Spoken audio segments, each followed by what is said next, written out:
चंदा नाम की एक बदमाश औरत अपने पति रघु के साथ मिलकर लोगों को ठगती थी, पर कुछ समय से पुलिस उनके बारे में जगह जगह पूछताछ कर रही थी। इसलिए दोनों पति पत्नी पुलिस से बचने का और लोगों को ठगने का दूसरा रास्ता खोजने लगे। ये लो, थोड़ा सा पकौड़ा बनाया है, लाओ बोतल इधर दो, थोड़े घूंट हलक में जाएंगे तो ये टेंशन दूर हो जाएगी। अब सोचो आगे क्या करना है। इतना बढ़िया पकौड़ा आगे भी खाने को मिलेगा या हमें जेल की हवाई खाने को है? अरे सुन चंदा, अरे मेरे दिमाग में ये प्याज के पकौड़े देखकर एक आइडिया आ गया। अरे क्यों ना हम पकौड़े खिलाकर लोगों को ठगना शुरू करें। अरे इधर आ, इधर कान ला, मैं तुझे सब समझाता हूँ। चंदा और उसका पति लोगों को ठगने के लिए एक नया प्लान बनाते हैं और उस शहर को छोड़कर एक दूसरे शहर में आ जाते हैं। चंदा प्याज के पकौड़े का ठेला लगाना शुरू करती है।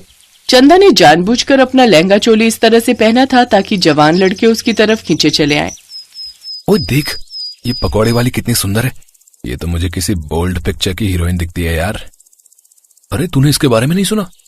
इससे पकौड़े खरीदो तो साथ में हाथ पकड़ने का मौका भी देती है, समझा क्या? क्या क्या तू सच कह रहा है? चलना फिर तो इससे मिलते हैं। आओ आओ, पकौड़े खाओ।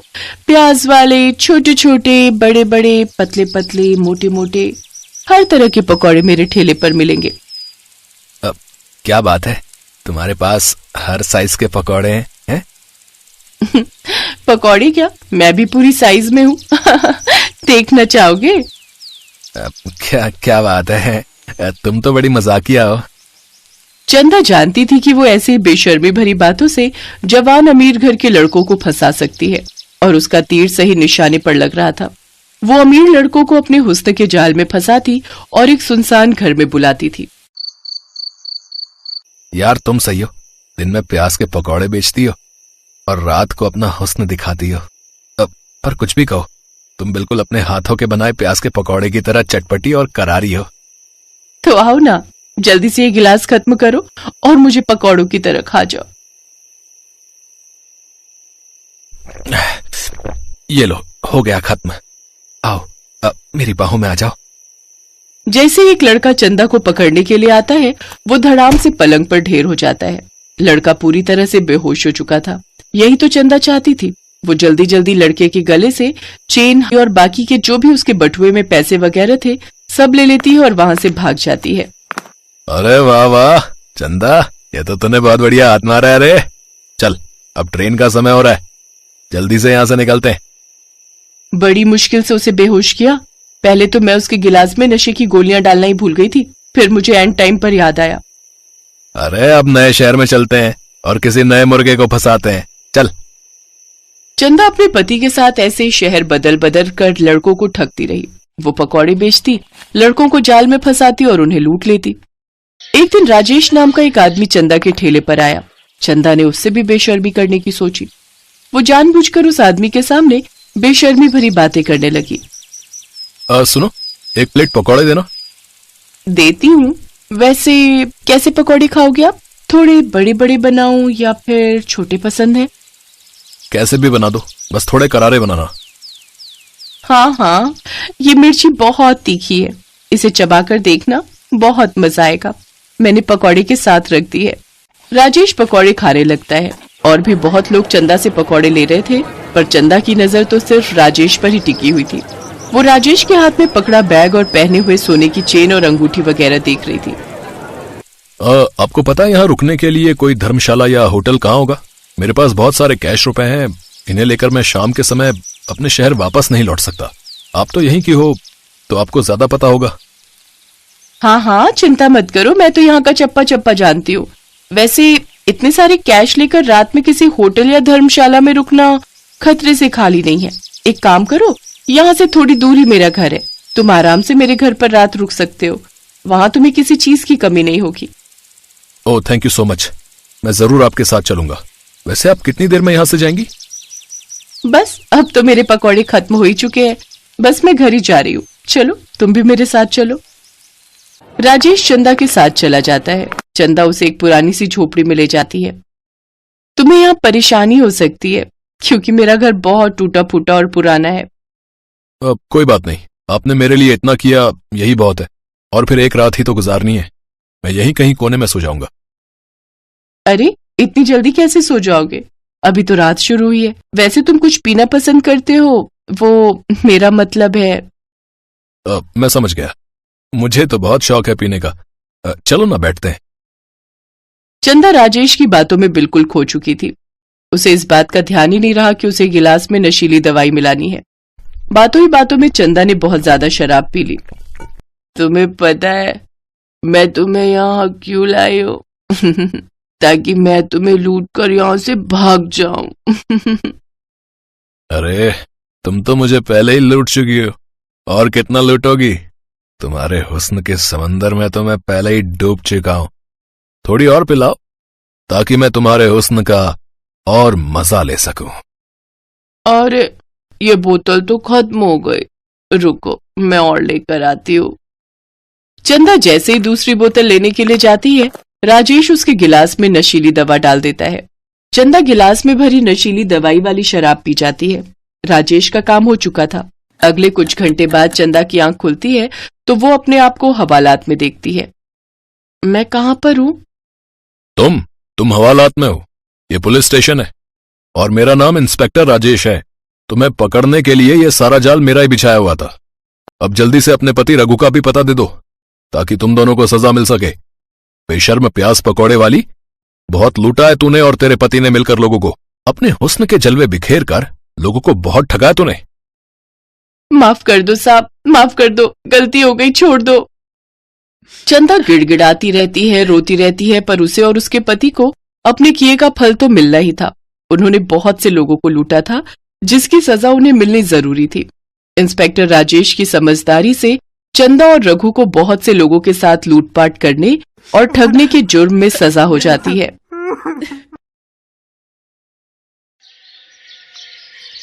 ये कहानी है जग्गी पकौड़े वाले की। जग्गी की पत्नी सीमा और जग्गी दोनों मिलकर पकौड़े बेचा करते हैं।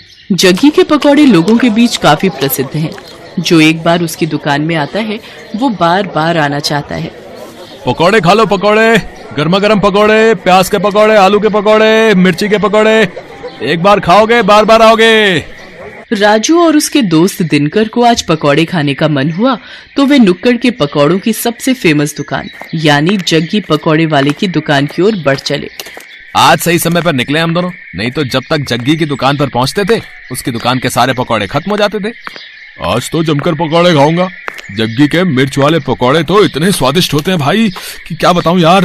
एक बार मेरी बीवी मुझसे नाराज चल रही थी, उस रोज मैं उसके लिए जग्गी के पकौड़े ले आया। अरे राजू भाई क्या बताऊं, एक वो दिन है और आज का दिन है। मेरी बीवी मेरे से ऊंची आवाज में बात तक नहीं करती। नाराज होना तो छोड़ ही दो। राजू और दिनकर बातें करते हुए जग्गी की दुकान के बिल्कुल नजदीक पहुंच गए थे। तभी उन्हें दूर से जग्गी की दुकान पर भारी भीड़ दिखाई दी। अरे दिनकर भाई, कहीं आज भी हम लोग लेट तो नहीं हो गए? देख रहे हो जग्गी की दुकान के बाहर लोगों की भीड़। दिनकर दुकान की ओर देखता है, लेकिन एक बात उसे अजीब सी लगती है। उसने देखा कि दुकान के बाहर जितने लोग थे लगभग सभी के हाथ में डंडे थे, कुछ ने पत्थर भी उठा रखे थे। अरे राजू भाई, भीड़ तो दिख रही है, लेकिन भीड़ में लोगों ने डंडे और पत्थर क्यों उठा रखे हैं? कहीं कोई गड़बड़ है क्या? उन्हें कुछ समझ आता उससे पहले लोगों के जोर जोर से चिल्लाने की आवाज आने लगी और सभी गुस्से में कह रहे थे, मारो मारो मारो इसे, छोड़ना नहीं है, मार इसको, मार। उसके बाद दिनकर और राजू ने देखा कि वहाँ खड़ी भीड़ जग्गी को दुकान से खींचकर बाहर निकाल रही है। बाहर निकल, बाहर निकल, निकल। आज हम तुम्हें तुम्हारी हरकतों की वो सजा देंगे कि तू जिंदगी भर याद रखेगा। ये कहकर भीड़ में खड़े एक आदमी ने डंडे का जोर का प्रहार जग्गी पर किया। जग्गी दर्द से कराहने लगा। उसके बाद तो कई लोग डंडे से उसे मारने लगे। उसके सिर से खून निकलने लगा। वो लोगों के आगे हाथ जोड़कर माफी मांगने लगा। छोड़ दीजिए मुझे। तुम्हें छोड़ दूं? हैं? तुम्हारे जैसे बेशर्म पकौड़े वाले को छोड़ना मतलब तुम्हें गलत काम करने की छूट देना। ये कहकर भीड़ में से ही एक आदमी ने अपने हाथ में लिया पत्थर उठाया और उसकी ओर तान दिया। ये देखकर जग्गी दुकान से निकलकर तेजी से भागने लगा। ये लोग तो मेरी जान ही ले लेंगे। मुझे किसी भी तरह यहाँ से निकलना होगा।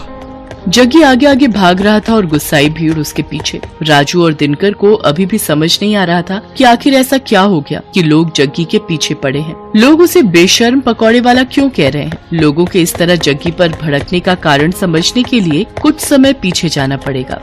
410, 430, 490, 500, आज की कमाई 500। अगर इसी तरह कमाई होती रही तो तेरे लिए चांदी की पायल बनवा दूंगा। अजी मुझे पायल वायल नहीं चाहिए। क्यों, क्या हुआ? हमेशा तो गहने की रट लगाए रहती है। हाँ गहने मुझे चाहिए, लेकिन ईमानदारी के पैसे से। अरे तो मैं कौन सा स्मगलिंग कर रहा हूँ? ईमानदारी से ही तो पैसे कमा रहा हूँ। देखिए जी, ये आपको भी पता है आप कैसे पैसे कमा रहे हैं। पकौड़ों को बनाने के लिए आप क्या करते हैं? अगर किसी को पता लग गया ना तो फिर बवाल हो जाएगा, कोई आपको छोड़ेगा नहीं। अरे तू चुपचाप रह, फालतू की बड़बड़ मत कर। मुझे जैसे बेचना है पकौड़े मैं वैसे ही बेचूंगा। जग्गी बहुत ही बेशर्म इंसान था। वो पकौड़े तो बेचता था, लेकिन बहुत ही गंदे तरीके से। वो पकौड़े के गोलों को पहले अपने गंदे बगल के तले दबाता और फिर पकौड़ियां तलता। उसे ये सब करने में बहुत मजा आता था। ये हो गए पकौड़े के गोले तैयार। अब इसे दबाता हूँ अपने गंदे बदबूदार बगल के तले। ये लो, ये दब गया। अब इसे डालता हूँ कढ़ाई में। ये कहकर उसने पकौड़ों को कढ़ाई में डाला। कढ़ाई से निकलने के बाद उसने पकौड़ों की ओर गौर से देखा और मन ही मन मुस्कुराते हुए बोला, ये लो, ये हो गए मेरे असली पकौड़े तैयार। सीमा, मुझे और बेसन दे, मुझे पकौड़ों के और गोले बनाने हैं। सीमा अपने पति को हर दिन ये गंदी हरकत करते देखती और उसे टोकती, लेकिन वो अपनी बेशर्मी से बाज नहीं आता था। अरे ये तो क्या हर दिन चिक चिक करती रहती है, हैं? क्या करती रहती है? मैं कोई गलत नहीं कर रहा। ये तो किताबों में लिखा है कि पसीने की कमाई का मोल ही अलग है, और मैं तो पसीने की ही तो कमाई कर रहा हूँ। मेरे बगल के, यानी मेरे बगल के पसीने की कमाई। अरे वही तो पकौड़ों में स्वाद भर देते हैं और लोग बार बार हमारी दुकान में आते हैं। ले तू भी खा मेरी पसीने की कमाई के पकौड़े। मुझे नहीं खाने आपके पकौड़े, लेकिन मैं अब भी कह रही हूँ आप ये बेशर्मी छोड़ दीजिए, नहीं तो ये एक दिन आप पर ही भारी पड़ेगी। लेकिन जग्गी पर अपनी बीवी की बातों का कोई प्रभाव नहीं पड़ता। वो अपनी बेशर्मी जारी रखता और अपने ग्राहकों को जो उस पर इतना विश्वास करते थे उन्हें पसीने से सने गंदे पकौड़े देता। समय इसी तरह बीत रहा था और जग्गी की बेशर्मी भी जारी थी। इस बीच सीमा गर्भवती हो गई। सीमा बहुत खुश थी। जग्गी भी ये खबर सुनकर बहुत खुश था। वाह सीमा वाह, देख रही हो भगवान की कृपा कैसे भर भर कर बरस रही है हम पर। हाँ देख रही हूँ, तभी तो आपको कहती हूँ अब तो वो काम छोड़ दीजिए, अब हमारा बच्चा आने वाला है। अरे तो फिर से शुरू हो गई। तुझे क्या दिक्कत है, हैं? क्या दिक्कत है मेरी तरक्की से? कभी कभी तो लगता है कि तू मेरी सबसे बड़ी दुश्मन है। एक बार फिर से जग्गी ने अपनी पत्नी सीमा को चुप करा दिया और अपनी बेशर्मी में लगा रहा। लेकिन वो कहते हैं ना कि गलत काम कितनी भी चतुराई से आप करें, एक न एक दिन आपका भेद खुल जाता है और फिर उसके बाद आपको उन सारे पुराने गुनाहों का भी हिसाब देना होता है जो आपने किया होता है। एक दिन की बात है, जग्गी पकौड़े बनाने के लिए पकौड़ों के गोलों को अपने बगल के नीचे दबा रहा था और धीरे धीरे कढ़ाई में डाल रहा था। तभी दूर खड़े एक आदमी की नजर उसकी इस हरकत पर गई। अरे ये पकौड़ी वाला जग्गी क्या कर रहा है भाई, है? अरे छी छी छी छी छी, मुझे तो उल्टी आ रही है इसकी इस हरकत को देखकर। उसने चुपके से जग्गी का वीडियो बना लिया और फिर उसकी दुकान पर गया। ओए जग्गी, तू तो बड़ा बेशर्म है? तुम्हारे ग्राहक तुम पर इतना भरोसा करते हैं और तू उन्हें गंदे पकौड़े खिलाता है? गंदे पकौड़े? ये आप क्या कह रहे हैं भाई? ज्यादा भोले मत बन और सच सच बता, तू पकौड़ों को तलने से पहले उसे अपने बगल के नीचे दबाता है ना? छी छी छी छी, ये आप क्या कह रहे हैं साहब? भला ऐसा कौन करता है? मैं तो पूरी सफाई से अपना काम करता हूँ। क्यों सीमा, बताना साहब को।